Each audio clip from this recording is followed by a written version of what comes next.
yang paling sering terjadi dan kemampuan berpikir pada banyak orang lanjut usia. Gaya hidup termasuk kebiasaan makan, memainkan peran penting dalam menjaga kesehatan otak. Di sini, kita akan membahas bagaimana cara memanfaatkan zat gizi untuk mendukung fungsi otak dan mencegah Alzheimer, serta bagaimana zat gizi tersebut bisa menjadi bagian dari upaya pencegahan sehari-hari yang praktis. Next. Nah, sebelum kita membahas lebih dalam, teman-teman bisa lihat gak perbedaan dari dua gambar otak ini. Boleh di kolom chat ditulis atau open mic bisa.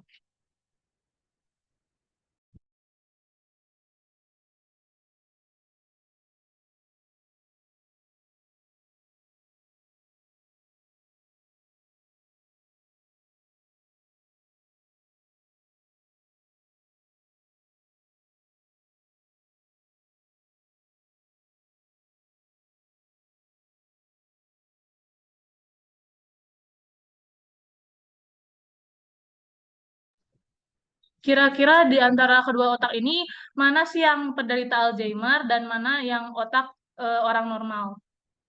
Apakah yang A atau yang B?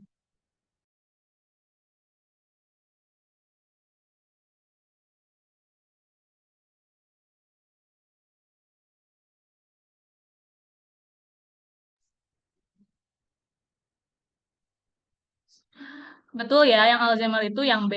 Jadi kenapa sih bisa sampai perubahan bentuk otak tersebut? Jadi terjadinya itu karena penyusutan otak atau atrofi di berbagai area otak yang berhubungan dengan memori, bahasa, dan fungsi kognitif. Next.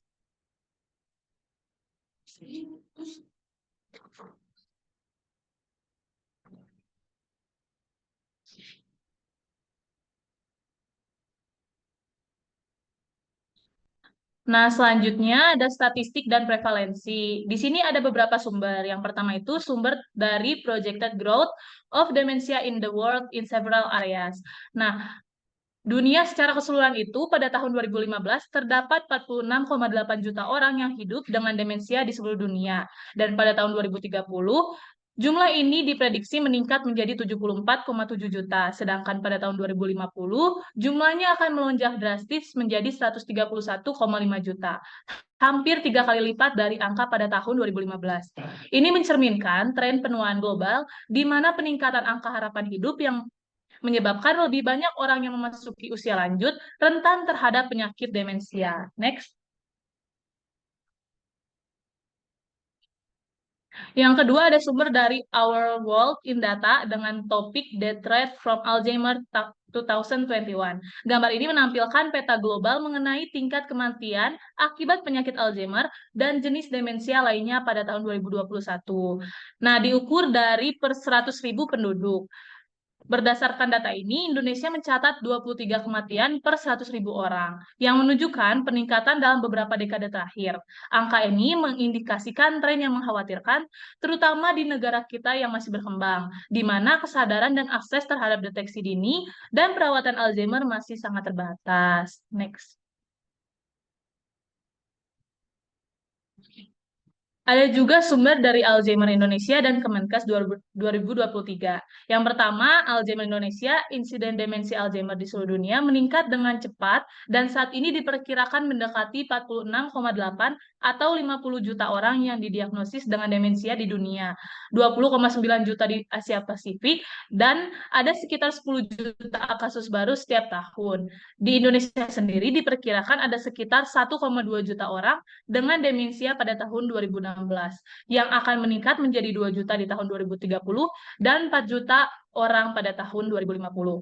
Sedangkan menurut Kemenkes 2023, demografi demensi Alzheimer di Indonesia datanya banyak dilakukan di Pulau Jawa dan Bali memiliki prevalensi tinggi yaitu lebih dari 20%. Prevalensi penyakit demensia dan Alzheimer di Indonesia sekitar 27,9%.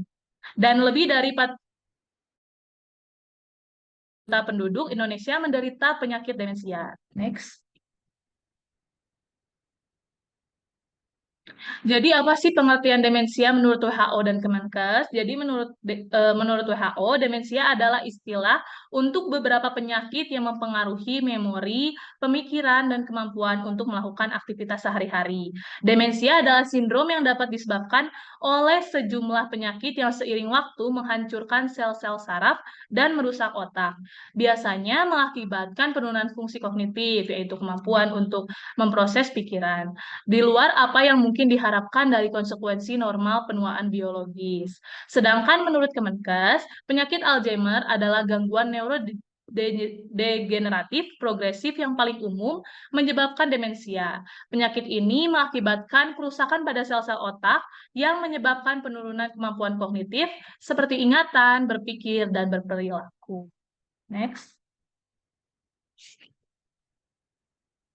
Apa aja sih faktor dan penyebab terjadinya penyakit Alzheimer?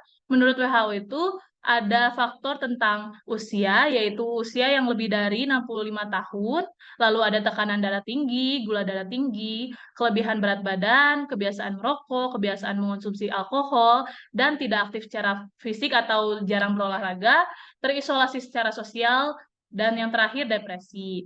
Sedangkan menurut Kemenkes ada beberapa faktor lain yaitu genetik seperti adanya mutasi pada gen tertentu dapat meningkatkan resiko. Juga ada dari lingkungan, faktor lingkungan dan gaya hidup seperti diet dan aktivitas fisik. Dan yang terakhir ada trauma kepala. Cedera otak dapat meningkatkan resiko penyakit Alzheimer. Next. Nah, di sini ada beberapa gejala yang dapat dikenali secara dini. Yang pertama itu ada gangguan daya ingat, seperti sering lupa kejadian yang baru terjadi, lupa janji yang telah dibuat, lalu sering menanyakan atau menceritakan hal-hal yang berulang-ulang. Yang kedua, ada sulit fokus, dengan contoh sulit melakukan pekerjaan sehari-hari, lupa cara memasak, lupa mengoperasikan alat, dan tidak bisa hitungan sederhana. Yang ketiga, ada sulit melakukan kegiatan yang familiar. Contohnya itu sulit merencanakan hal-hal dan sulit mengatur keuangan. Yang keempat, ada disorientasi. Dengan contoh bingung akan waktu, tanggal, atau hari-hari yang penting. Juga bingung mengapa mereka bisa berada di suatu tempat dan di mana mereka sedang berada. Juga yang kelima, ada kesulitan memahami fisiospasial, seperti sulit untuk membaca, mengukur jarak, dan tidak dapat membedakan suatu benda. Juga tidak mengenal wajahnya sendiri di cermin. Yang keenam, ada gangguan berkomunikasi, yaitu kesulitan berbicara dan kesulitan untuk mencari kata-kata yang tepat untuk percakapan dan juga sering berhenti di tengah-tengah percakapan. Yang ketujuh, ada menaruh barang tidak pada tempatnya, yaitu lupa di mana menaruh barang, bahkan curiga jika ada orang yang mencurinya. Yang kedelapan, ada salah membuat keputusan. Dengan contoh berpakaian tidak serasi, memakai kaos kaki dengan beda warna, dan tidak dapat merawat dirinya sendiri. Yang kesembilan, ada menarik diri dari pergaulan. Dengan contoh tidak memiliki semangat, inisiatif, dalam melakukan suatu aktivitas dan tidak lagi minat melakukan hobinya. Juga tidak bersemangat dalam bersosialisasi. Yang ke-10, ada perubahan perilaku dan kepribadian. Dengan contoh emosi yang mudah berubah drastis seperti bingung, curiga, sedih, marah, depresi, takut, juga mudah kecewa. Dan menjadi sangat tergantung terhadap anggota keluarganya. Next. Di sini saya mengambil isu penyakit Alzheimer tentang topiknya kerentanan wanita terkena Alzheimer. Mengapa wanita memiliki resiko lebih tinggi terkena Alzheimer dibandingkan pria? Terutama seiring bertambahnya usia, beberapa penelitian menunjukkan bahwa faktor genetik, hormon, dan gaya hidup berperan penting dalam meningkatkan kerentanan ini. Misalnya, setelah menopause, penurunan kadar hormon estrogen yang memiliki peran protektif terhadap otak membuat wanita lebih rentan terhadap penurunan kognitif. Selain itu, faktor genetik seperti varian gen APOE4 yang lebih umum pada wanita serta kondisi psikologis seperti stres turut berkontribusi terhadap tingginya prevalensi Alzheimer pada wanita. Mengatasi isu ini memerlukan pendekatan khusus yang mempertimbangkan perbedaan biologis dan sosial antara pria dan wanita. Beberapa sumber dapatkan, yaitu sumber yang pertama, memiliki hasil penelitian bahwa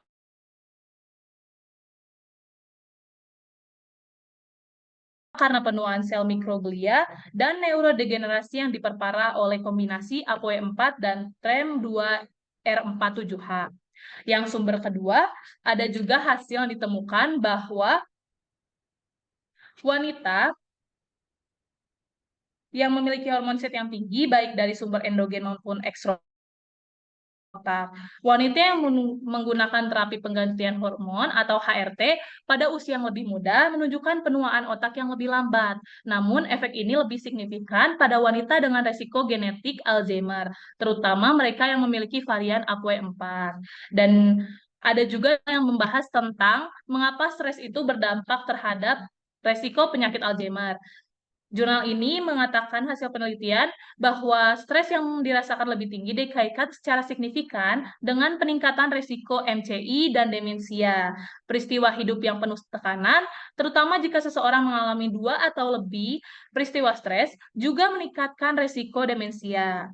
Oleh karena itu, stres dianggap sebagai faktor risiko potensial yang berkontribusi terhadap peningkatan risiko demensia pada wanita. Nah, di samping dari penjelasan ini ada gambar, dan gambar ini menjelaskan bahwa beberapa penyakit neurodegeneratif yang berhubungan dengan stres oksidatif menunjukkan perbedaan jenis kelamin. Misalnya, pria memiliki insiden penyakit Parkinson yang lebih tinggi dan amyotropik lateral sklerosis, sedangkan penyakit Alzheimer dan multiple sclerosis menunjukkan insiden yang lebih besar terjadi pada wanita. Jadi dapat disimpulkan bahwa wanita lebih rentan terhadap Alzheimer, terutama setelah menopause, ketika kadar estrogen menurun secara drastis, dan estrogen diketahui memiliki sifat protektif terhadap stres oksidatif. Sedangkan hormon androgen dapat meningkatkan stres oksidatif. Penurunan kadar estrogen pada wanita pasca menopause meningkatkan resiko Alzheimer karena kehilangan perlindungan terhadap stres oksidatif ini. Next.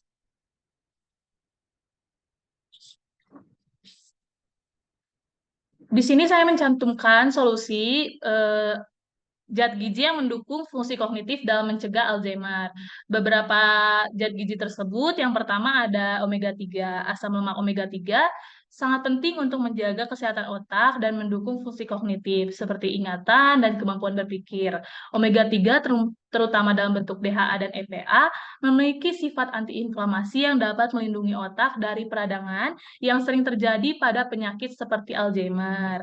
Contoh makanan asam lemak omega 3 itu biasanya ditemukan pada ikan dan makanan laut seperti salmon, tuna, dan sarden. Juga pada kacang-kacangan dan biji-bijian seperti biji rami, biji chia, dan kenari. Lalu minyak nabati seperti minyak kedelai, juga minyak canola. Juga ada dari makanan yang difortifikasi seperti telur omega 3, yogurt, jus, susu, minuman kedelai merek tertentu, dan susu formula bayi. Lalu ada yang kedua yaitu vitamin B12. Vitamin B12 sangat penting untuk perkembangan otak, mielinisasi saraf, dan fungsi kognitif. Status vitamin B12 yang tidak memadai selama kehamilan dan masa kanak-kanak telah dikaitkan dengan hasil kesehatan anak yang merugikan, terutama gangguan perkembangan kognitif. Contoh makanannya biasanya terdapat pada makanan yang berasal dari hewani, termasuk ikan, daging, unggas, telur, dan produk susu. Yang ketiga ada zat besi. Zat besi juga dibutuhkan untuk oksigenasi dan produksi energi pada parenkim cerebral serta sintesis neurotransmitter. Zat besi berperan penting dalam transport dan menyimpan oksigen. Defisiensi zat besi secara kronis dapat menyebabkan hipoksia pada cerebral dan penurunan kognitif. Contohnya zat besi itu ada terbagi menjadi 2, yaitu zat besi Hem dan zat besi non-Hem. Zat besi Hem itu yang biasanya terdapat pada hewani, sedangkan zat besi non-Hem yang biasanya terdapat pada tumbuh-tumbuhan. Yang zat besi Hem terdapat pada daging, unggas, dan makanan laut, dan lebih mudah terserap dan memiliki bioakuabilitas yang lebih tinggi daripada zat besi non-Hem. Sedangkan zat besi non-Hem biasanya terdapat pada kacang-kacangan, coklat hitam, polong-polongan, bayam, dan biji-bijian yang difortifikasi. Lalu yang terakhir ada vitamin C. Konsumsi vitamin C yang adekuat dapat meningkatkan antioksidan di dalam tubuh, sehingga radikal bebas di dalam tubuh berkurang. Ketika radikal bebas di dalam tubuh berkurang, maka sel-sel neuron yang mati akan berkurang, sehingga stres oksidatif menurun. Contoh makanan yang banyak kandungan akan vitamin C biasanya ditemukan di buah-buahan dan sayur-sayuran dan biasanya dikonsumsi mentah seperti citrus fruit seperti jeruk, lemon, limau, jeruk nipis, jeruk bali, juga jeruk mandarin. Next. Di sini saya membuat contoh meal plan dengan menggunakan makanan yang kaya akan zat gizi yang sudah saya sebutkan tadi, yang dapat meningkatkan fungsi kognitif dan mencegah Alzheimer. Teman-teman bisa membaca atau men-screenshot meal plan-nya. Next.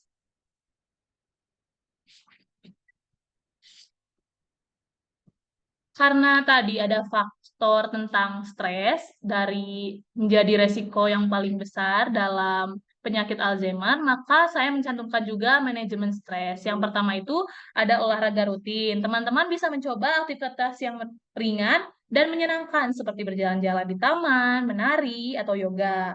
Olahraga ini tidak hanya membantu melepaskan stres, tapi juga meningkatkan kesehatan otak. Lalu yang kedua itu ada luangkan waktu untuk diri sendiri atau me time. Sisihkan 10-15 menit setiap hari untuk diri sendiri tanpa gangguan. Misalnya membaca buku, mendengarkan musik yang menenangkan, atau hanya sekedar duduk dengan tenang atau meditasi. Yang ketiga itu ada tidur yang nyenyak. Teman-teman bisa mencoba tidur minimal 7-8 jam setiap malam dan buat rutinitas tidur yang nyaman. Seperti mematikan gadget setidaknya 30 menit sebelum tidur. Yang keempat, ada makan yang enak dan sehat. Makan makanan yang sehat tidak harus membosankan. Teman-teman bisa mencoba camilan seperti kacang almond, dark coklat, atau smoothies buah yang segar. Lalu ada bicara dengan teman atau keluarga. Jangan ragu untuk berbagi cerita atau curhat dengan orang yang Anda percayai. Terkadang hanya dengan berbicara dengan orang lain, teman-teman bisa mengurangi setengah dari beban stres. Dan yang keenam ada lakukan hobi atau aktivitas yang teman-teman sukai, seperti menemukan waktu untuk hobi, berkebun, melukis, atau bahkan memasak, sangat membantu mengurangi stres dan meningkatkan suasana hati teman-teman. Yang ketujuh ada kelola waktu dengan bijak, yaitu teman-teman jangan terlalu banyak menumpuk pekerjaan atau tanggung jawab. Lalu buat juga daftar prioritas dan lakukan yang paling penting terlebih dahulu. Yang kedelapan, ada kurangi kafein dan pilih teh herbal.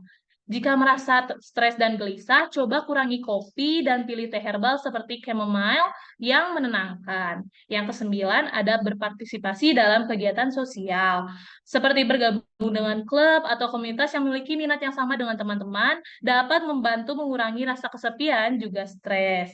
Dan yang terakhir, ada tetap aktif dengan latihan otak. Teman-teman bisa mencoba bermain teka-teki silang, sudoku, atau permainan otak lainnya yang mudah diakses dari ponsel teman-teman. Next.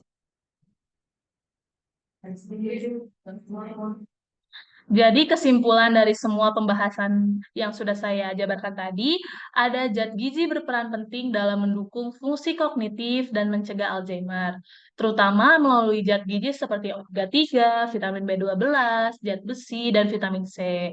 Selain itu, stres kronis, terutama pada wanita, meningkatkan resiko Alzheimer, sehingga penting untuk mengelola stres dengan olahraga ringan, meditasi, dan dukungan sosial. Wanita lebih rentan terhadap Alzheimer karena faktor hormonal dan genetik, seperti varian gen APOE4, terutama setelah menopause. Mengadopsi gaya hidup sehat, termasuk pola makan kaya omega 3 dan antioksidan, tidur cukup, serta menjaga aktivitas fisik dan sosial, dapat membantu melindungi otak. Next.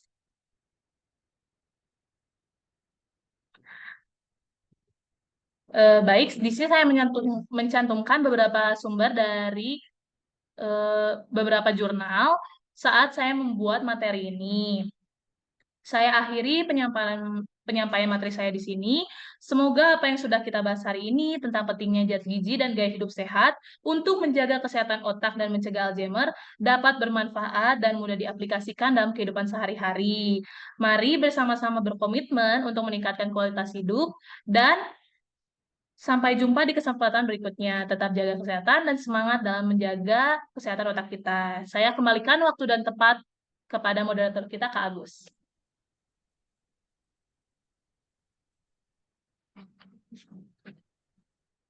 Baik, terima kasih banyak ke Kalira atas pemaparan materi yang sangat informatif dan sangat luar biasa.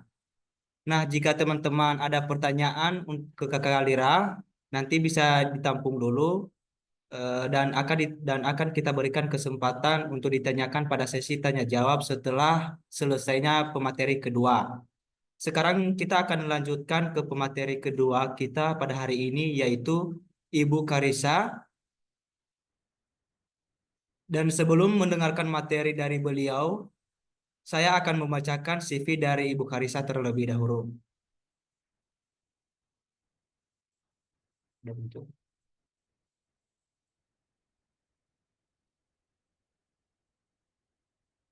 Nah, Ibu Karisa sendiri bernama Ibu Karisa Wityadarda SGZ MKes atau bisa dipanggil dengan Ibu Karisa yang merupakan dosen di program studi Sarjana Ilmu Gizi Universitas Santo Borromeus sekaligus praktisi kesehatan. Beliau telah menempuh pendidikan S1 di Universitas Gadjah Mada dan S2 di Universitas Padjadjaran. Beliau pernah bekerja di Puskesmas Rusunawa, Sukagali, dan Sukajadi. Dan sekarang beliau aktif mengajar atau menjadi dosen di Universitas Santo Borromeus. Dan beliau juga merupakan anggota ISNA Jawa Barat yang bergerak di bidang kebugaran dan merupakan anggota anggota aktif Persagi atau Persatuan Ahli Gizi Indonesia. Beberapa penelitian juga dan publikasi di bidang metabolisme gizi juga beliau lakukan. Baik, selanjutnya kita akan mendengarkan pemaparan materi dari Ibu Karisa dan kepada Ibu Karisa kami persilakan. Oke. Selamat siang, suster ibu bapak semua hadirin yang hadir di siang hari ini. Terima kasih Agus sudah membacakan CV saya. Terima kasih juga untuk Kak Kalira yang sudah menjelaskan dengan baik ya mengenai dari Alzheimer itu sendiri. Oke, kita udah masuk ke series 6 teman-teman. Jadi saya juga bersyukur ya, terima kasih kita udah sampai di titik ini. Oke. Nah, tema kali ini merupakan mengenai strategi zat gizi untuk meningkatkan fungsi kognitif dan mencegah Alzheimer. Sebenarnya overall sudah dibahas sama Kak Kalira, tapi let's break down gitu ya, lebih dalam lagi mengenai Alzheimer itu sendiri. Boleh di next teman-teman? Oke. Pernah nonton, ini agak jadul filmnya, The Notebook, mungkin ada yang udah pernah nonton, mungkin kalau ada yang pernah nonton bisa chat di kolom chat atau misalnya ya di chat aja ya boleh. Nah, di Notebook ini sendiri, ini film yang cukup fenomenal kalau buat angkatan saya ya. Mungkin kalau adik-adik yang sekarang yang nonton, apa ini film yang bisa dicari ya di internet. Ini film yang sangat fenomenal. Dia menjelaskan bagaimana seseorang dengan demensia yang disebabkan oleh Alzheimer mengalami kesulitan dalam mengenali pasangannya. So scary ya. Nah, dimulai dari apa? Hal-hal kecil yang tadi sebenarnya Kalira sudah bahas. Kita lupa casan, lupa naruh kunci di mana, lupa naruh kacamata di mana, dan juga hal ini commonly terjadi sama kita semua. Apakah kita semua akan mengalami Alzheimer? Nggak tahu ya, karena kita harus ada namanya tes nutrigenomik sekarang. Jadi kita bisa tes dulu DNA kita gitu, apakah kita memiliki alel-alel khusus ataupun juga gen yang mungkin gitu ya akan teraktivasi. Contohnya seperti yang sudah disampaikan oleh Kak Kalira tadi ApoE4 gitu ya. So scary ya. Kita gampang melupakan hal-hal kecil yang sebenarnya bisa jadi salah satu pertanda nih bahwa kita punya resiko untuk mengalami neurodegeneratif atau kerusakan ya pada sistem saraf kita. Next. Oke. Nah, sekarang juga teman-teman gitu ya, kalau teman-teman lihat lagi ke diri teman-teman, teman-teman hidup di fast living time ya, semua harus serba produktif gitu. Dan tadi Kak Lira juga sudah sampaikan bahwa perempuan lebih beresiko untuk mengalami penyakit Alzheimer gitu ya, untuk demensia, tapi untuk laki-laki nanti ke arah Parkinson. Kenapa sih katanya juga Gen Z rentan nih mengalami stres saat bekerja, mungkin stres juga saat kuliah, gitu ya.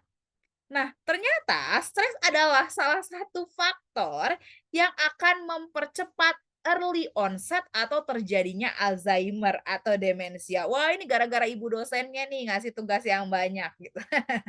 Enggak juga ya, tapi kemampuan kalian meregulasi dari stres itu sendiri yang dapat akhirnya bisa membuat kalian mencegah terjadinya demensia dan juga Parkinson di waktu yang lebih cepat daripada waktu sebelumnya. Nah, kenapa nih stres tuh bisa kayak gitu? Jadi, stres kronis akibat sering multitasking. Nah, ini ya mungkin buat saya lihat di daftar hadirnya ada dosen, ada dokter ya, ada mahasiswa yang ngerjain banyak hal dalam satu waktu bersamaan. Be careful, semakin tinggi kadar kortisol kita, stres level kita, semakin juga akan merusak sel-sel saraf kita. Ketika banyak yang rusak, sel sarafnya, tubuh secara alami ingin meregenerasi. Nah, sel imun di situ kerja. Akhirnya inflamasilah otak kita. Nah, ini akan lebih lanjut akan saya bahas pada slide-slide selanjutnya ya. Jadi resiko awal penyakit Alzheimer itu stres. Oke, diingat dulu ya, stres. Makanya tadi Kakak Lira sudah sampaikan bagaimana sih cara kita meregulasi dari stres. Dari situ pun makanan-makanan yang mampu menurunkan kadar stres kita menjadi target utama dalam pencegahan dari Alzheimer itu sendiri, teman-teman. Oke, next. Oke. Yes nih, if I have to ask gitu ya, ketika saya harus tanya sama AI dan kalaupun juga nggak ditanya ke AI, kenapa nih katanya Bali sama Jawa itu tinggi banget high rate of demensianya? Kenapa? Karena kita hidupnya dalam kondisi rural yang tinggal di perbatasan antara kota sama kampung. Menua juga secara umumnya memang akan mengalami hal tersebut. Low education tapi harus bisa catching up sama yang high education. Not being married katanya, nggak menikah juga bisa menjadikan salah satu faktor kita untuk mengalami early onset, teman-teman. Jadi jangan takut ya untuk menikah. Nggak punya pekerjaan juga. Ya, kalau saya selalu bahas di kelas kimia saya, semua sesuatu yang single itu reaktif. Ya, tidak punya ikatan itu membuat kita reaktif. Mudah rusak jadinya ya. Being depressed. Oke. Nah, having a stroke ya katanya juga dan punya diabetes. Nah, ini ternyata link banget sama terjadinya demensia. Dan di Bali dan di Jawa, hal ini besar sekali. Next lagi, teman-teman. Oke.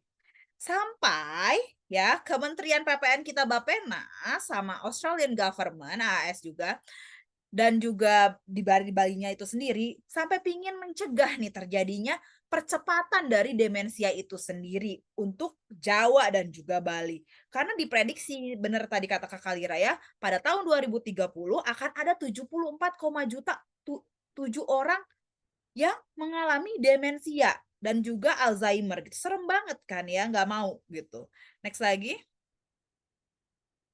Oke, nah ini adalah patofisiologisnya. Jadi apa sebenarnya gitu ya?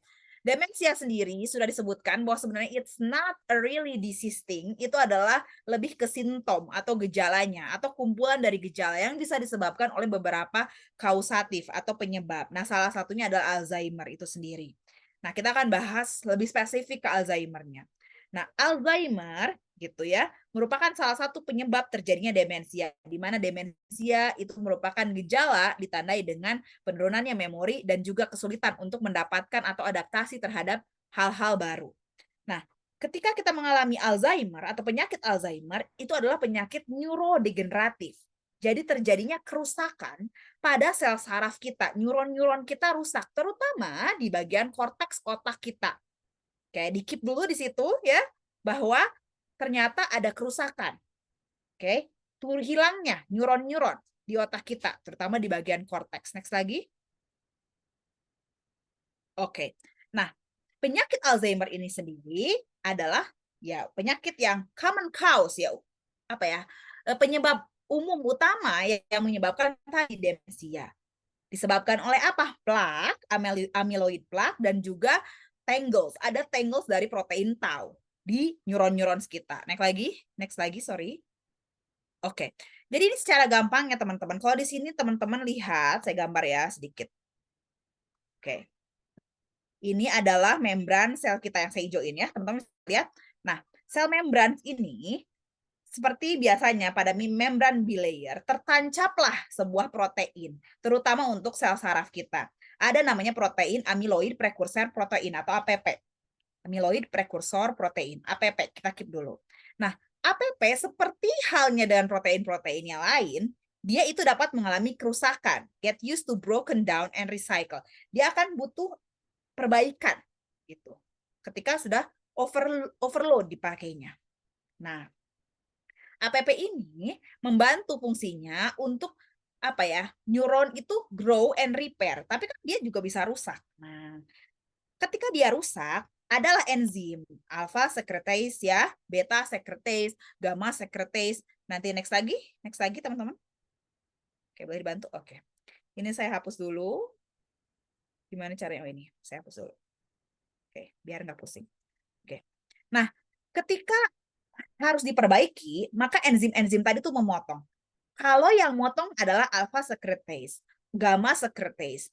Ini aman karena bagian dari APP-nya itu soluble atau terlarut. Sehingga bisa dibawa tuh dengan mudah oleh tubuh kita. Jadi nggak mengganggu gitu. Tapi bahayanya, next lagi. Nah, kalau beta amyloid gitu ya, betanya yang enzim yang beta kerjasama sama yang gamma, motongnya jadi nggak sesuai dengan yang seharusnya, jadi membentuk kompleks amyloid beta dan ini tidak soluble atau tidak terlarut. Nah, bahayanya apa nih? Tidak terlarut di luar sel ya, ini bagian di luar sel neuron. Ketika tidak terlarut, gimana sih hal-hal yang tidak terlarut? Lengket, ya nggak? Nah, ketika lengket, dia akan menyebabkan penumpukan. Nih, next lagi, teman-teman, boleh bantu? Oke, lihat. Harusnya ini nggak ada nih. Saya gambar lagi. Oke. Harusnya, ini gimana? Pencil, oke. Draw, oke. Harusnya yang ini nggak ada nih. Ya, tadi penumpukan beta amyloid itu menyebabkan plak. Sehingga harusnya pada akson terminal buat nyampein ke akson lainnya, sinyal dari neurotransmitternya atau sinyalnya ini nggak bisa karena kehalang sama plaknya. Sehingga nggak nyampe lah pesan-pesannya antara satu neuron dengan neuron yang lain, kehalang sama plak beta amyloidnya. Sehingga membuat kita jadinya mudah lupa. Dan juga tadi mengalami kesulitan dalam menyampaikan pesan-pesan. Jadi susah ngingetnya gitu. Wah, ini ciri-ciri ya kalau misalnya lagi kuliah terus nggak gampang dong. Ya, jangan-jangan stresnya tinggi sehingga sulit untuk menangkap dan banyak beta amyloid plaque. Nah, cuman ini ya cocokologi ya, jangan sampai galau juga. Nah, itu diturunkan stresnya gitu ya. Nah, beta amyloid plaque itu terjadi karena adanya gumpalan dari beta amyloid tadi, badan beta amyloid. Sehingga tadi nggak nyampe pesannya antara neuron satu dengan neuron yang lain. Next lagi. Oke. Nah, ketika akhirnya terjadi penumpukan, teman-teman, ya. Nih, ada penumpukan di sini, oke. Normally, secara normal tubuh kita tuh ngeluarin sel imun pingin memperbaiki dong, ya normal itu. Nah, ketika banyak sel imun, maka akan terjadi banyak peradangan di sekitar neuron-neuron kita. Nah, ketika banyak peradangan di sekitar neuron-neuron kita, itu akan menyebabkan lebih banyak lagi gumpalannya. Serem ya. Nah, dan bukan cuma pada neuron, beta amyloid plaque ini bisa menempel pada pembuluh darah, dinding pembuluh darah. Waduh, ada suara ya. Nah, sehingga menyebabkan bisa terjadinya amyloid angiopati dan menyebabkan perdarahan. Nah, udah susah nyampein memori, terus perdarahan lagi pada otak. Wah, serem banget ya. Next lagi. Oke, nah ini adalah contoh amyloid plaque yang terjadi di luar dari sel tadi, sel neuron kita. Tadi kalau terjadinya kerjasama pemotongan antara beta dan juga gamma enzimnya. Next lagi. Oke, nah apa yang terjadi ketika di luar sudah terjadi penumpukan dari beta amyloid plaque, dia bisa mengganggu juga yang di dalam sel dari protein APP-nya tadi. Normalnya, gitu ya, sel saraf kita itu dilindungi oleh mikrotubulus yang terdiri dari protein-protein tau. Nah, ketika tadi amyloid plaque-nya banyak, nempel nih fosfat grup dari kinasenya. Sehingga, next lagi. Oke, sehingga harusnya bisa nih jalan informasinya karena terjadi tadi protein kinase, makanya terjadi tangle juga di dalam. Jadi nggak cuma di luar, ternyata di dalam juga bisa tangle, bisa kusut gara-gara protein tau tadi teraktivasi oleh sinyal di luar akibat terjadi yang gumpalan di luar sel. Nah, protein taunya menyebabkan neurofibrillary dari tangle. Jadi bisa kusut protein taunya. Next lagi. Oke. Nah, tadi ya, beta amyloid plaque menginisiasi gumpalan-gumpalan atau kusutnya protein tau di dalam dari neuron-neuron itu sendiri. Sehingga kalau udah kusut gimana? Tubuh tuh kalau udah kusut udah nggak mau lagi. Dia akan memprogram dirinya untuk mengalami program kematian atau disebut apoptosis. Jadi udah tadi rusak di luar nggak bisa nyampe tuh informasinya, ya udah mati juga neuronnya, makinlah mengecil otaknya. Next lagi. Oke, ini adalah contoh dari neurofibrillary tangle. Protein taunya ya di dalam dari selnya. Next lagi. Oke, tadi ya menjelaskan dari apa yang Kakak Lira sampaikan. Kenapa yang B ya, yang B yang merupakan terjadinya apa? Alzheimer itu sendiri ketika gitu ya. Terjadinya atrofi atau penyusutan gitu dari otak kita sendiri. Ya, pada akhirnya ini akan terjadi pada pasien-pasien dengan Alzheimer. Next lagi.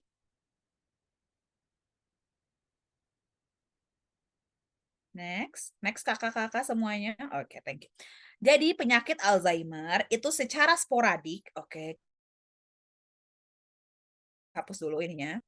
Secara sporadik itu 90-95% adalah late onset atau jadi kejadian itu karena menua gitu ya. Genetik dan environmental itu sangat mempengaruhi terjadinya dari penyakit Alzheimer.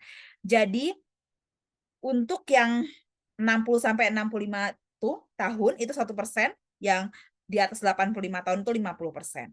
Nah, gen-gen yang terlibat ada apoenzim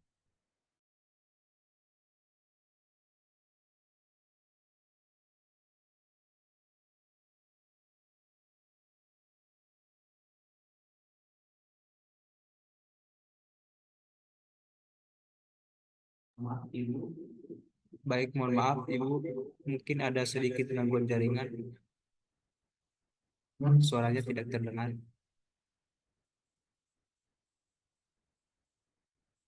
Untuk teman-teman semuanya, mohon ditunggu ya.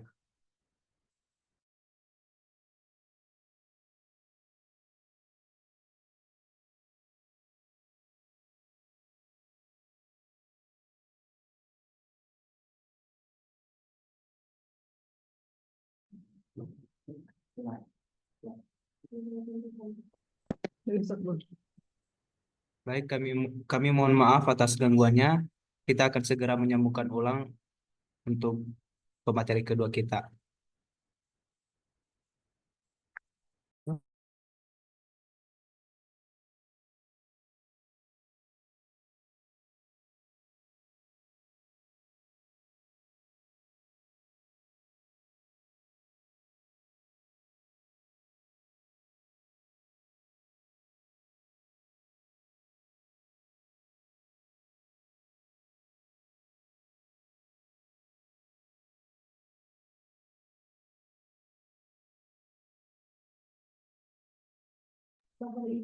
Baik, teman-teman semuanya, sementara kita menunggu pemateri kedua kita masuk Oke, dulu.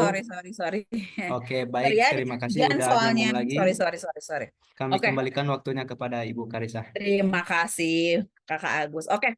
Nah, jadi ya ingat ya tadi kita ada yang sporadik atau 90-95% terjadi karena genetik dan juga faktor lingkungan, ada yang familial. Ketika kita sudah tahu nenek kakek kita gitu ya atau malah ibu bapak kita sudah mengalami early onset dari demensia, It means ada resiko kita memiliki gen yang dominan untuk mengalami terjadinya awal atau demensia dini. Serem ya.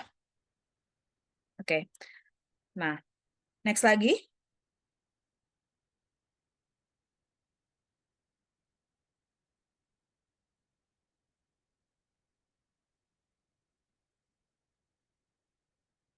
Oke.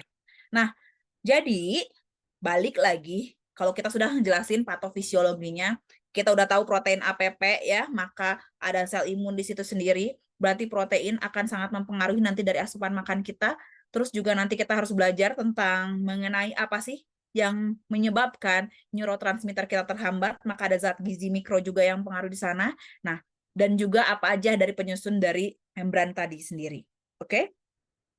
Nah, back lagi gitu ya ke bahwa Alzheimer itu sendiri terjadi juga selain karena memang ada kerusakan tadi ya, maka ketika sudah terjadi pemograman kematian atau apoptosis, itu ada hubungannya dengan disfungsi dari mitokondria itu sendiri.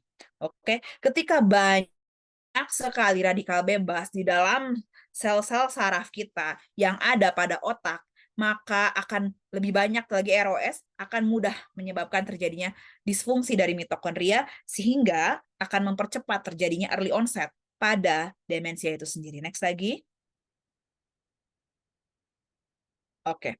Nah, tadi juga karena ada hubungannya sama protein APP dan juga dari protein tau, APP yang di luar sel, ya, kalau yang protein tau yang di dalamnya, itu loss of proteostasis. Nah, ini gitu ya menyebabkan otak kita menyusut.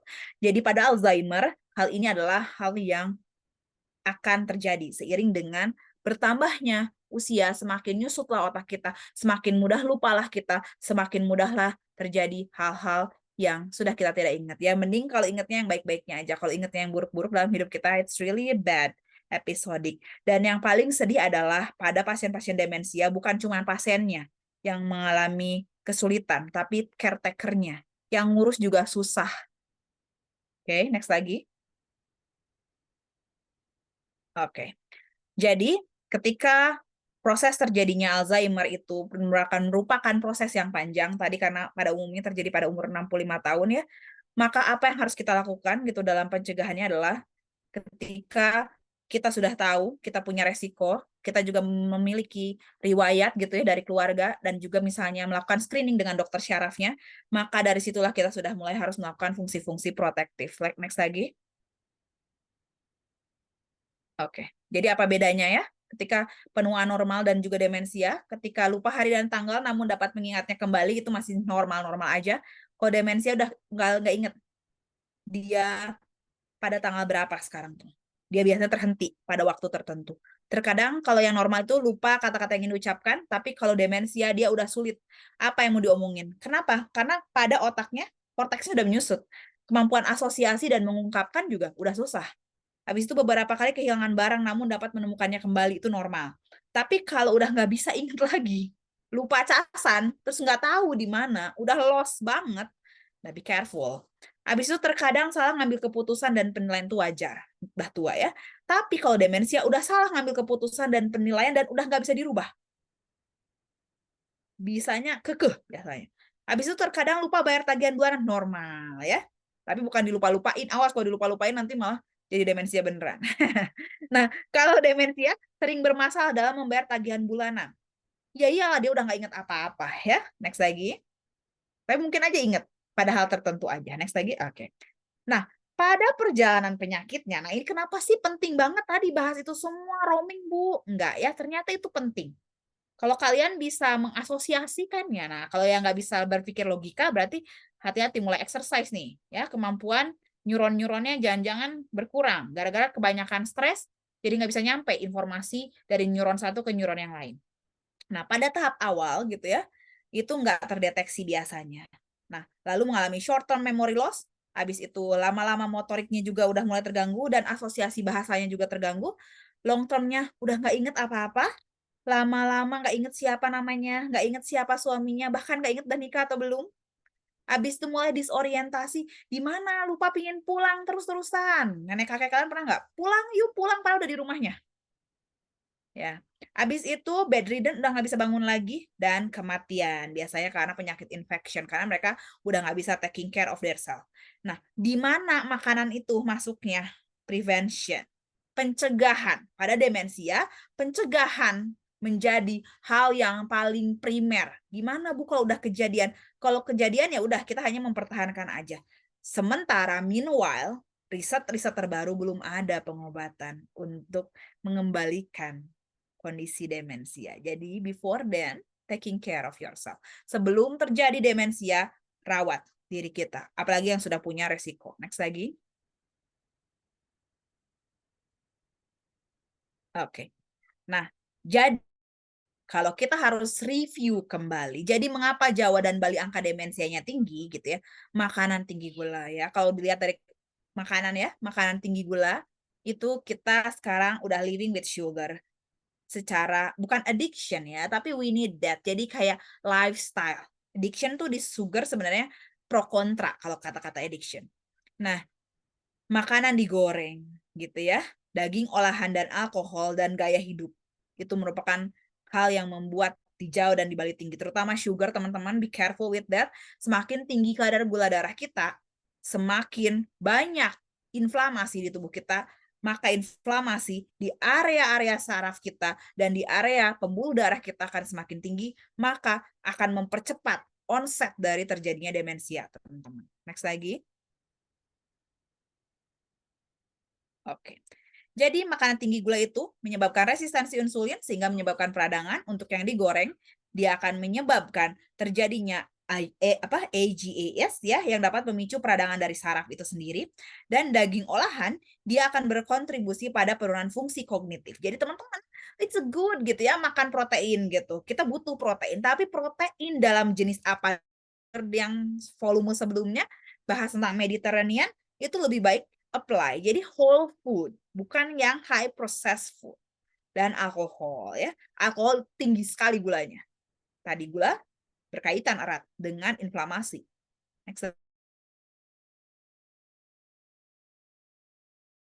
Jadi pada contohnya itu sendiri, untuk manajemen terapi di gizi itu sendiri, jadi teman-teman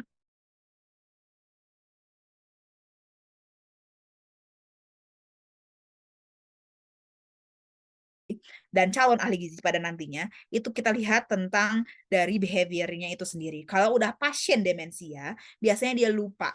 Lupa, jadi nutrition related knowledge deficit. Dia lupa. Lupa juga udah makan atau belum ya, atau sudah makan lebih dari 2 kali bahkan. Dan dia kurang pengetahuannya, terutama caretaker-nya juga nggak tahu apa. Tujuan dari intervensi gizinya adalah meningkatkan pengetahuan pasien dan keluarga tentang pola makan yang mendukung kesehatan otak. At least nggak memperparah aja kondisinya, tapi balik lagi sembuh nggak? Well, sementara belum ada yang bisa menyatakan bahwa bisa comeback lagi, gitu ya, ke sebelum dia terjadi demensia atau Alzheimer lagi. Itu sendiri. Next lagi. Oke. Nah, untuk clinical domain gitu ya. Nah, ada altered nutrition utilization. Jadi perubahan dari kebutuhan nutrisinya itu sendiri. Di mana masalahnya adalah gangguan kognitif akibat Alzheimer sehingga mempengaruhi kemampuan pasien untuk mengingat kapan dan bagaimana cara makan itu sendiri. Ada yang disfagi juga, ada yang tidak mampu untuk makan. Udah lupa caranya makan kayak gimana. Dan bisa jadi juga mengalami malnutrisi untuk pasien-pasien untuk Alzheimer. Nah, kita harus lihat kadar albuminnya gitu ya, lingkar lengannya, ataupun juga berat badan yang turun secara drastis. Oke, nah intervensinya memastikan pemenuhan kebutuhan energi dan nutrisi yang mencegah malnutrisi. Next lagi. Oke, nah tadi belum dibahas sama kakak Lira ya sebelumnya, ada satu gitu ya yang sebenarnya kalau kita udah punya resiko mengalami terjadinya demensia on early onset, maka asupan kolin buat yang lagi hamil ya, ataupun juga berencana untuk hamil, ataupun juga perempuan-perempuan muda, ataupun laki-laki juga yang pingin rada pinter lagi ya, minimal gitu ya. Biarin sekarang udah ada amyloid plaque ya, udah ada juga tadi yang lainnya di dalam otak kita udah ada tangle juga, nggak apa-apa. Kita cegah yang masih ada sisa-sisa masih bagusnya gitu ya, dengan cara mengkonsumsi kolin. Kolin sumbernya dari telur, teman-teman. Nah, secara epigenetik, kolin terlibat dalam proses metilasi DNA yang mengatur ekspresi gen gitu. Sehingga ketika kebutuhan kolinnya cukup gitu ya, kolin membantu membentuk neurotransmitter asetilkolin yang penting untuk fungsi memori dan pembelajaran. Nah, teman-teman buat yang lemot ya, masukkan telur dalam asupan makan sehari-harinya. Oke. Telur adalah salah satu sumber kolin terkaya ya, dengan sekitar 1 telur besar itu 50 gram mengandung 147 mg dari kolin itu sendiri. Dan bukan cuma dari telur, ada dari sayuran hijau seperti bayam dan juga brokoli. Jadi buat teman-teman yang nggak suka, coba sekarang mulai makanlah telur ya. Next lagi. Oke, rekomendasi asupan kolin ya untuk pria dewasa adalah 550 mg per hari. Berarti kalau 1 telur adalah 140, berarti minimal 4 sampai dengan 5 telur ya. Diingat, dicatat nih buat yang lemot-lemot. Oke. Wanita dewasa 425 mg per hari, 3 ya sampai 4 telur dalam sehari. Ibu hamil 450 mg per hari dan menyusui 550 mg per hari. Protektif terhadap neurotransmitter kita. Next lagi. Oke. Selain kolin, ada omega 3 sebenarnya udah dibahas ya, tapi ada gen-gen tertentu, nanti mungkin bisa diperdalam lagi. Teman-teman bisa share aja PPT-nya. Ada gen FADS1 dan FADS2.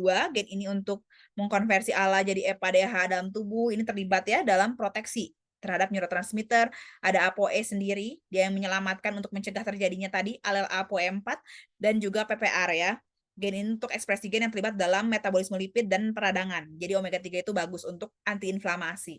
Sumbernya dari mana? Ya, kalau salmon sekarang takut, bisa ikan kembung, sarden bisa, makarel dan juga tuna. Minyak ikan ada suplemen sendiri, kacang-kacangan dan biji-bijian juga bisa jadi sumbernya.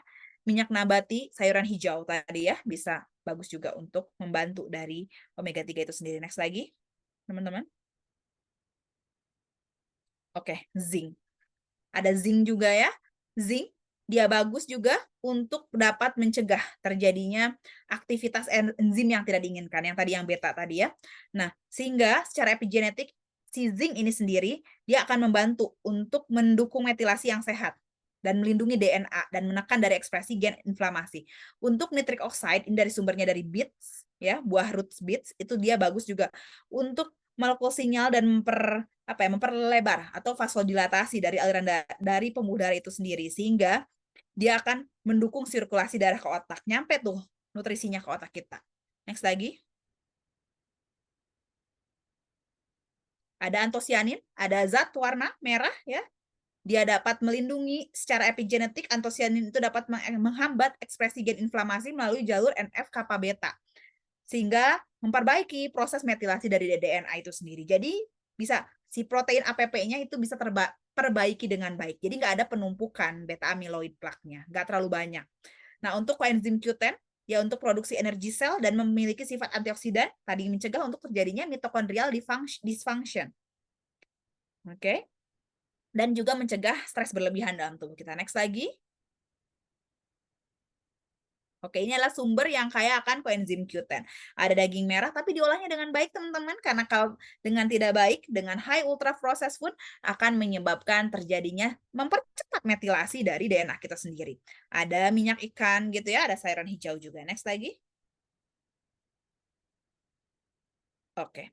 Nah, sekarang magnesium. Ini seksi banget ya. Sekarang juga lagi common dipakai. Ternyata magnesium itu memiliki efek neuroprotektif, anti-inflammatory protektif, reduction dari stres oksidatif, dan juga nih meregulasi, terutama nih dia directly terkait sama tadi protein tau dan juga amyloid plaque, sehingga di dalam dan luar sel dia dapat bersifat protektif terhadap neurotransmitter dan neuron-neuron kita gitu ya. Sumbernya dari mana? Ada dari serealia dan sayuran, juga sayuran hijau. Next lagi.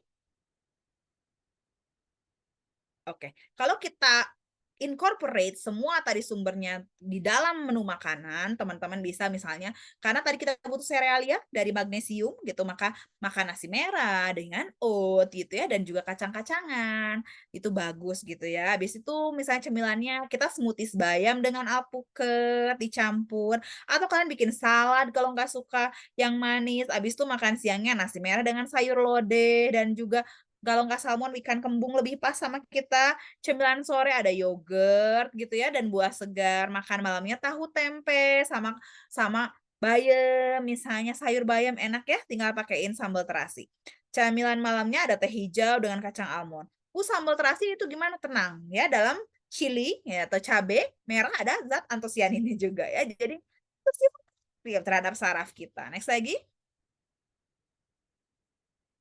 Oke, kalau kita total kalorinya tadi menu tadi adalah 1640 kalori, proteinnya sekitar 77 gram dan lemaknya 55 gram. Disesuaikan aja sih sebenarnya. Nah, kalau mau disesuaikan bisa konseling dengan ahli gizinya yang sesungguhnya biar pas, personalize, oke? Next lagi. Oke, nah ini adalah sumber-sumber dari referensinya. Ya, agak ngerep ngomongnya, tapi nggak apa-apa. Semoga bisa tersampaikan. Saya pingin banget teman-teman saya yang di sini nonton gitu ya, terutama anak-anak didik saya yang merasa gitu dalam pembelajaran sulit. Nah, ya, mulai memasukkan menu-menu yang bersifat neuroprotektif terhadap otaknya, ya, supaya apa? Supaya kalian bisa mencegah terjadinya early onset dari demensia karena kuliah gizi. Gitu. Oke, ya kita sekarang kembalikan saja ke Kakak Agus. Oke, terima kasih atas waktunya. Silakan di-lead bagaimana MC? Baik, terima kasih banyak Ibu Karisa atas materi yang sangat bagus dan penjelasan yang sangat bagus juga. Untuk seterusnya, kita akan memasuki sesi tanya jawab. Dan untuk waktu sesi tanya jawab, saya kembalikan kepada Ibu Karisa untuk memandu sesi tanya jawab. Oke. Sesi Oke. tanya jawabnya dimulai dari sekarang sampai 10 menit berikutnya. Terima Siap. kasih, Ibu. Terima kasih Bang Agus ya. Oke. Lira boleh open mic mungkin ya, kita sambil ngobrol sambil kita nunggu pertanyaan di kolom chat mungkin, atau mau directly ask juga boleh. Lira sendiri nih sebagai mahasiswa gitu ya atau mahasiswi yang aktif gitu, yang tugasnya banyak, yang harus multitasking gitu ya. Gimana tuh overcome dari stres yang harus Lira regulate day to day? Apakah Lira pernah mengalami kok jadi gampang lupa atau malah jadi burn out gitu? Ada nggak kayak caranya meregulasi? Apakah makanan ngaruh nih buat Kakak Lira gitu? Eh, Mungkin kalau lagi masa-masanya dekat UTS mungkin atau UAS, Bu, kayaknya memang jadi lebih sering stres juga, mungkin ada tugas lagi jadi nambah. Jadi caranya tuh biasanya aku tuh bukan tipe yang kayak kalau misalnya stres tuh makan manis sebenarnya. Jadi lebihnya ke makanan yang pedes-pedes gitu. Terus jadi lebih seringnya tuh pengen makan banyak, itu aja sih kalau stres, Bu. Hmm. Oke, jadi kalau Kakak Lira sendiri lebih ke bukan makan manis ya. Kalau Ibu sendiri, nah termasuk perempuan yang punya resiko demensia juga gitu ya, dan juga punya overlapping task ya, dan juga banyak overthinkingnya. It means my stress level is really high gitu ya. Sehingga Ibu juga takut karena kemana aja baru terjadi gitu ya, ketinggalan casan. Oke. Nah, apa yang harus dilakukan kalau Ibu sendiri sebenarnya secara umum itu meregulasi stresnya dengan tadi kan Kakak Lira bilang ada olahraga sama join community gitu ya.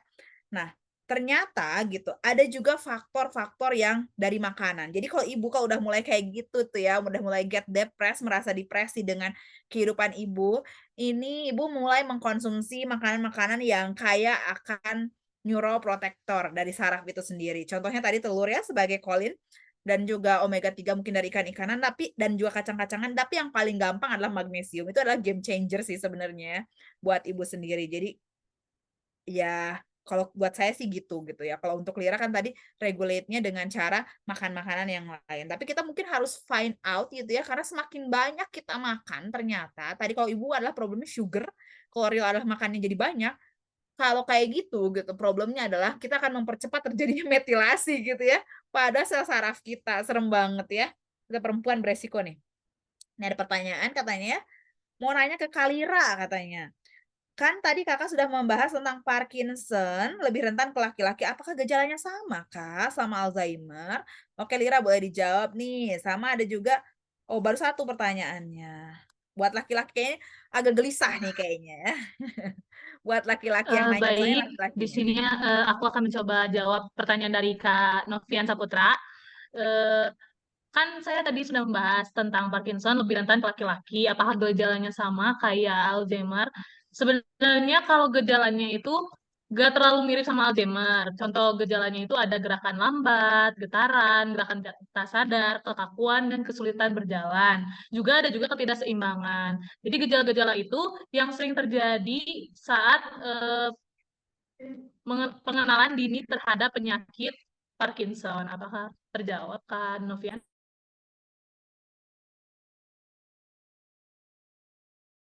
Apakah terjawab Kak Novian? Jadi sebenarnya tadi Kak Kalira udah jelasin ya bahwa hormon estrogen tadi androgen secara spesifik untuk yang androgen gitu, dia lebih resiko untuk laki-laki ketika stresnya tinggi, androgen ini misalnya meningkat, maka akan terjadinya gangguan pada Parkinson. Nah, untuk Alzheimer itu sendiri sebenarnya cause of the dementia itself. Parkinson juga misalnya bisa juga misalnya disebabkan oleh terjadinya neurodegeneratif gitu, tapi karena hormonnya yang berbeda. Tapi gejalanya, kalau demensia lupa, kalau Parkinson mungkin bergetar, kesulitan untuk mengontrol dari motoriknya itu sendiri. Nah, laki-laki juga sama beresiko. Ketika apalagi laki-laki juga misalnya selalu sebenarnya laki-laki dalam kondisi stres ya, apalagi dalam kehidupan yang patriarki ini. Segalanya harus terus bekerja ya, harus menjadi yang diandalkan gitu. Nah, bagaimana ya harus meregulate juga dari tadi stresnya ya. Gimana caranya tadi menemukan hobinya, punya waktu untuk diri sendiri. Nah, buat penonton yang rata-rata perempuan di sini berarti juga demand kita terhadap laki-laki, ekspektasi kita terhadap laki-laki juga jangan push terlalu hard. Kita masing-masing dari diri kita harus bisa mampu mengisi tangki cinta kita masing-masing. Mengisi tangki kekhawatiran kita sendiri masing-masing dengan meregulasi diri kita. Oke, jadi tuntutannya akan menjadi ke diri kita, juga bukan hanya ke orang lain. Our happiness, it depends on ourselves, bukan dari orang lain. Tapi orang lain membantu kita meregulasi tersebut. Tadi talk with others, saling mengerti, itu hal yang baik.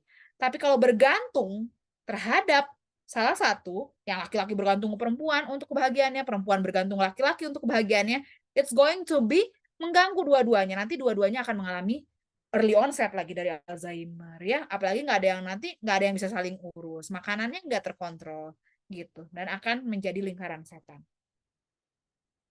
Oke, jadi semuanya buat penonton ya jangan terlalu lah termakan dari apa ya Instagram ya atau TikTok mengenai red flag, green flag gitu ya.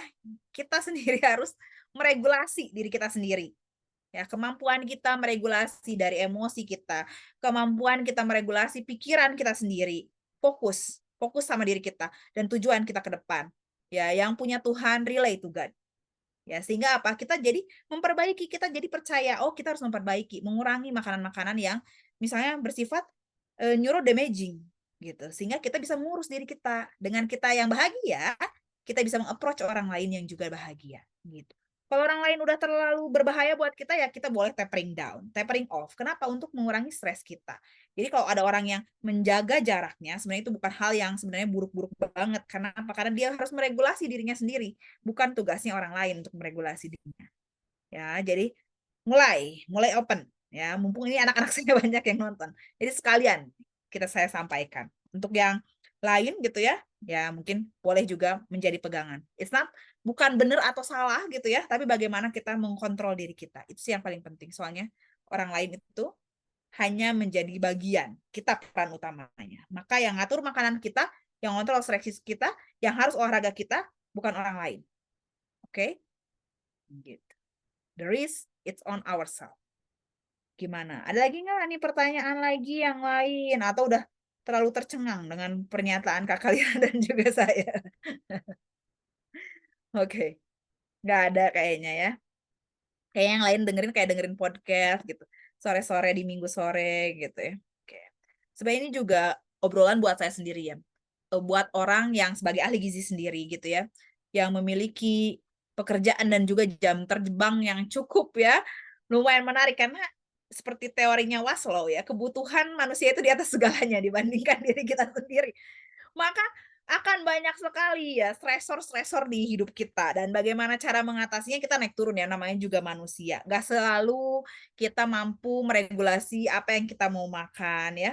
Nggak selalu kita mau meregulasi diri kita dengan berolahraga. Sometimes kita datang malesnya gitu. Tapi dengan menyadari bahwa kita akan beresiko mengalami neurodegeneratif someday gitu, kita mulailah. Jadi setiap mau males, setiap mau berantakan, ya diingat lagi gitu. Kalau kita jangan sampai kita mempercepat terjadinya proses neurodegeneratif gitu ya. Saya juga ketawa sama diri saya sendiri karena beberapa saat ini saya lagi banyak sekali mengkonsumsi makanan manis. Kenapa? Karena stres saya lumayan tinggi dan saya larinya ke manis. Nah, itu yang menyebabkan gitu terjadinya mempercepat terjadi amyloid plaque di otak saya. Jadi harus hati-hati ini saya mengingat juga ini sambil ngomong, sambil refleksi diri juga. Oke. Jadi tanggung jawab dari diri kita sendiri untuk mengurangi atau mencegah terjadinya beban nantinya di masa depan gitu. Jangan sampai nanti kita nggak mengenali keluarga kita lagi, nggak ingat lagi sama anak-anak kita ya, nggak ingat lagi sama anak didik kita. Nah itu ya jangan sampai lah ya. Nah nggak ada gini kayak pertanyaan. Mungkin teman-teman di sini boleh ada yang mau sambil cerita deh mahasiswa deh. Saya pengen dengar dari mahasiswa gitu. Saya pengen dengar dari siapa ya nih kayaknya eh siapa nih ya? Ada nggak ya yang bisa diajak? Udah gini aja deh MC-nya deh yang Kakak Agus sendiri gitu sebagai laki-laki nih. Apa nih yang Kakak Agus rasakan? Apakah pernah mengalami stres juga yang akhirnya menyebabkan jadi semua materi dari kuliah itu nggak inget apa-apa lagi gitu?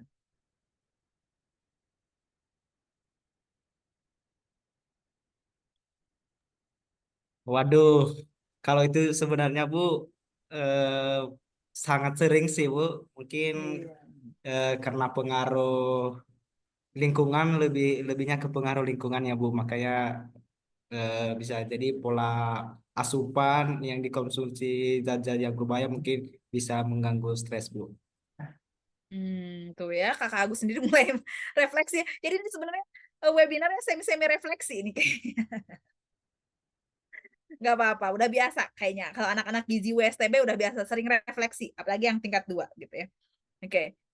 Nah, jadi ya kita semua menjadi refleksi ke diri kita bahwa tanggung jawab kita untuk melindungi neuron-neuron kita untuk mencegah terjadinya penyusutan otak kita di kemudian hari gitu ya. Terkait patofisiologinya, karena sekarang pengobatannya belum ada, kita nggak tahu 20 tahun ke depan pengobatannya akan seperti apa, maka protection atau preventif menjadi lini utama dari pencegahan terjadinya Alzheimer, teman-teman. Kelola stres dengan makanan yang baik gitu ya, seimbang, boleh dengan isi piringku dan juga kaya akan omega 3, zinc, vitamin B gitu dan juga kolin serta magnesium dan juga nitric oxide boost dan juga coenzim 10. Itu dari olahan makanan-makanan yang juga memiliki sumber-sumber warna dari sayuran dan juga buah-buahan serta daging-dagingan yang terkontrol setiap harinya. Semoga materi hari ini membuka wawasan buat teman-teman yang untuk mau melindungi diri sendiri. Jadi ada quotes gitu ya, bukan berani mati adalah orang yang hebat, tapi berani hidup untuk orang terkasih kita adalah orang yang sangat bertanggung jawab. Oke, jadi mulai sekarang, jadilah orang yang bertanggung jawab untuk diri kalian sendiri dan keluarga kalian. Oke, kalau gitu saya kembalikan ke MC. Terima kasih atas waktunya. Selamat sore semuanya.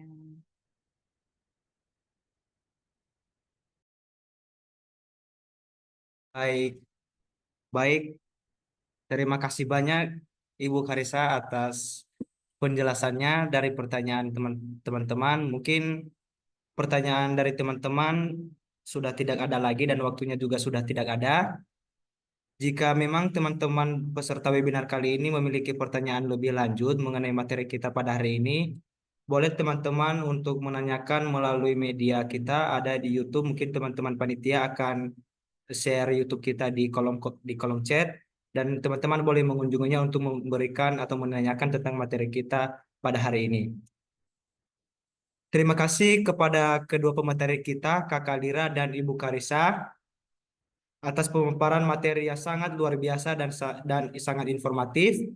Karena telah kita memulai dari awal pretest dan para pemateri juga telah menyampaikan atau memaparkan materinya. Sekarang kita akan melaksanakan post-test untuk melihat pemahaman kita terhadap materi dari kedua pemateri kita yang telah disampaikan pada hari ini. Panitia akan memberikan link post-test di kolom chat. Silakan para peserta untuk mengisi dan kami akan memberikan waktu selama 3 menit.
Bukaresa Widyadara SDZ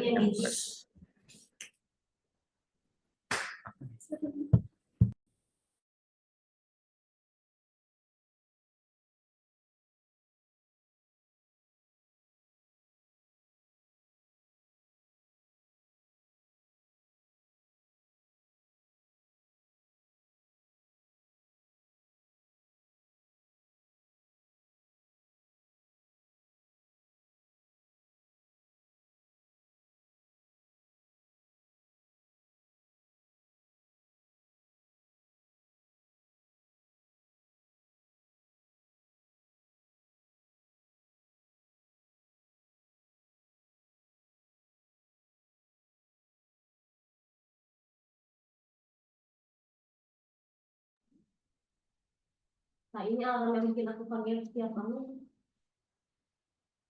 Baik, waktu pengisian post-test telah selesai. Terima kasih atas partisipasi teman-teman dalam pengisian post-test. Sebelum kita akhiri acara webinar seri 6 pada hari ini, saya akan meringkas beberapa poin penting yang telah disampaikan oleh kedua pemateri kita, yaitu Kakak Lira dan Ibu Karissa. Dari awal tadi Kakak Lira membahas tentang bagaimana sih zat gizi itu dapat meningkatkan fungsi otak dan mencegah Alzheimer yang merupakan penyakit yang sering dialami oleh lansia. Kemudian gizi seperti omega 3, vitamin B12, zat besi, dan vitamin C sangat penting untuk menjaga kesehatan otak dan fungsi kognitifnya. Kemudian pola makan yang baik serta gaya hidup sehat seperti olahraga ringan, tidur yang cukup, dan terlebih dalam mengelola stres seperti yang tadi dibahas oleh Ibu Karissa juga. Kemudian juga berperan dalam pencegahan Alzheimer. Kemudian wanita memiliki resiko yang lebih tinggi daripada laki-laki untuk terkena Alzheimer, terutama setelah menopause, karena faktor hormonal dan genetik. Kemudian adopsi dari kebiasaan sehat bisa melindungi otak dari penurunan yang kognitif. Kemudian di pembahasan Ibu Karissa, disfungsi atau gangguan pada fungsi mitokondria yang meningkat seiring bertambahnya usia itu juga dapat menyebabkan produksi ATP menurun dan dapat meningkatkan stres oksidatif yang dapat memicu penyakit neurodegeneratif. Sementara itu, kehilangan proteostatis juga akan berkontribusi pada akumulasi protein yang salah lipat terkait erat dengan penyakit Alzheimer dan Parkinson. Kemudian beberapa juga konsumsi makanan yang tinggi gula, gorengan, daging olahan, dan alkohol yang berlebihan dapat sangat meningkatkan risiko resistensi insulin, peradangan saraf, dan penurunan kognitif. Selain itu, kurangnya aktivitas fisik juga dan tingginya prevalensi penyakit kardiovaskular juga dapat memperburuk kondisi ini. Zat gizi seperti kolin, seng, asam lemak omega 3, dan antioksidan memiliki peran dalam mendukung kesehatan otak.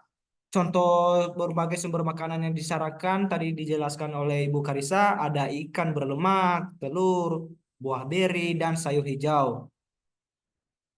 Kemudian intervensi gizi ditunjuk untuk meningkatkan pengetahuan pasien dan keluarga tentang pola makan sehat untuk otak, serta memastikan pemenuhan zat gizi pasien guna mencegah malnutrisi dan memperlambat progresi penyakit. Kemudian tadi beberapa rekomendasi menu telah disebutkan oleh kedua pemateri kita.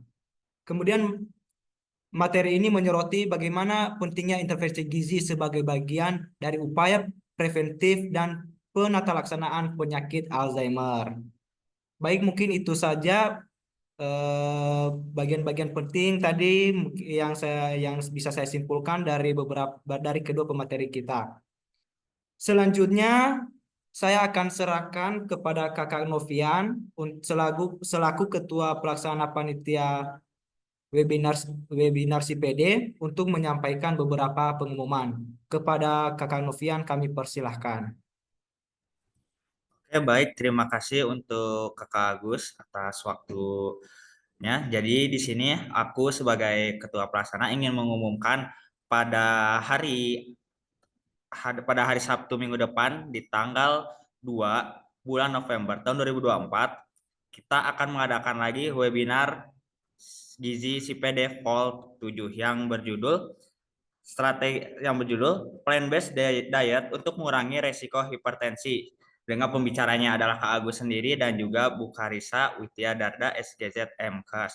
Untuk teman-teman yang merasa tertarik dan ingin mendaftar, kalian boleh cek di Instagram kita ya, yaitu di nutrition.science23 atau linknya akan dikirimkan di kolom komentar. Terima kasih, saya kembalikan lagi ke Kak Agus.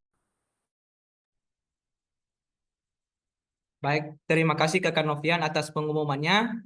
Dan sebelum kita mengakhiri webinar pada siang hari ini ataupun menjelang sore hari ini, mari kita tutup kembali dengan doa bersama yang akan dipimpin kembali oleh Kakak Endo.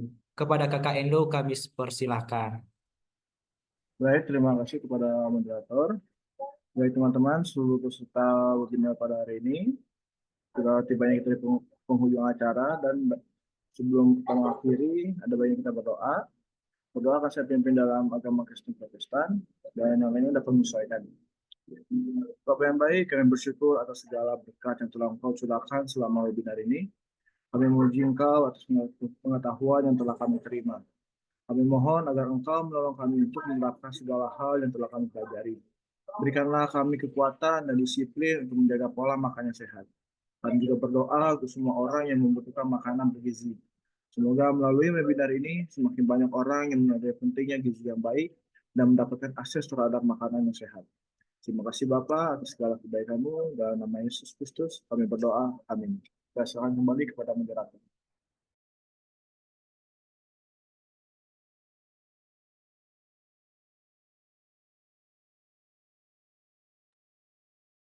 Baik, terima kasih banyak Kakak Endo. Selanjutnya, sebelum kita mengakhiri webinar pada hari ini, mari kita melakukan sesi dokumentasi. Dan untuk semua para peserta yang telah hadir di media Zoom pada sore hari ini, kami mohon untuk menyalakan kamera kembali karena kita akan mengambil dokumentasi. Dan kepada kakak-kakak panitia, silakan bersiap untuk mengambil gambar. Terima kasih.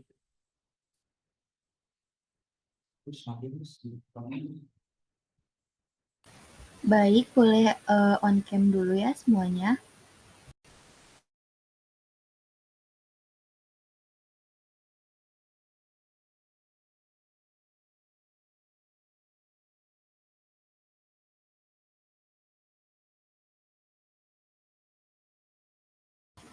Oke, saya mulai ya. 1, 2, 3.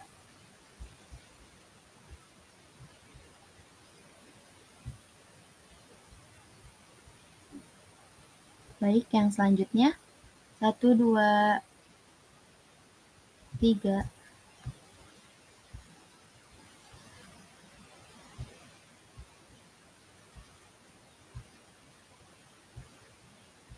Yang terakhir. 1, 2, 3.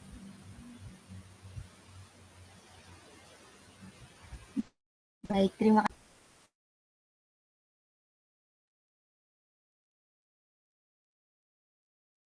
Terima kasih untuk semua Baik, ya. terima kasih kakak-kakak panitia.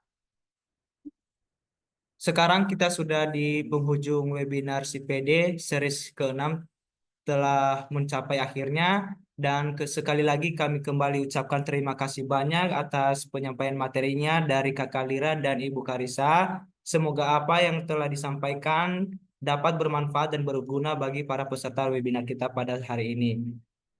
Akhir kata kami ucapkan terima kasih. Sampai jumpa di webinar berikutnya. Selamat sore, shalom, wassalamualaikum warahmatullahi wabarakatuh. Om Swastiastu, Namo Buddhaya, dan salam kebajikan.